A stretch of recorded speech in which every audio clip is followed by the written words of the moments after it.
How time dilation occur? Time dilation can occur due to different causes. Two of the important reasons are gravity and velocity. Here we consider the time dilation due to velocity only. Time dilation due to velocity is explained using Einstein's theory of relativity, in which he explains that the velocity of light is constant regardless of the frame of reference, and the maximum velocity that can be attained is the velocity of light itself. Space-time adjusts on itself so that the velocity never exceeds the velocity of light.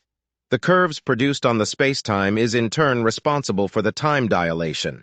He was able to express it mathematically, and some experiments also support his theory. But what if he is wrong? What if there is no such thing called maximum attainable velocity?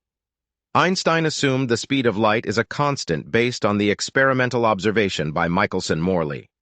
The Michelson-Morley experiment failed to detect any difference in the speed of light in different directions, regardless of the motion of the Earth, which was surprising and inconsistent with the prevailing understanding of physics at the time. Although this experiment shows speed of light is a constant, but that doesn't mean that there is a limit to the velocity that can be attained by a particle. Let us assume that the velocity is not limited. In that case, we can explain the phenomenon of time dilation in a different way. Remember in my previous video I told about the two types of energy, one which is able to perform action in an isolated system and the one which can't. Let us consider a universe with one isolated system and an observer watching the isolated system.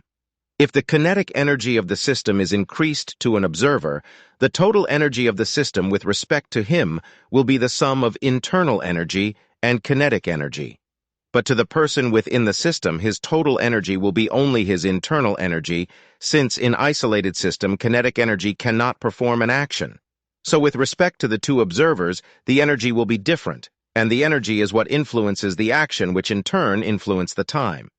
We can say the energy in an isolated system is directly proportional to some power of time. Einstein's model also says the same. This is just an hypothesis and is not widely accepted by the scientific community, since till now we are not able to observe anything beyond the velocity of light to contradict Einstein's postulates. Follow for more.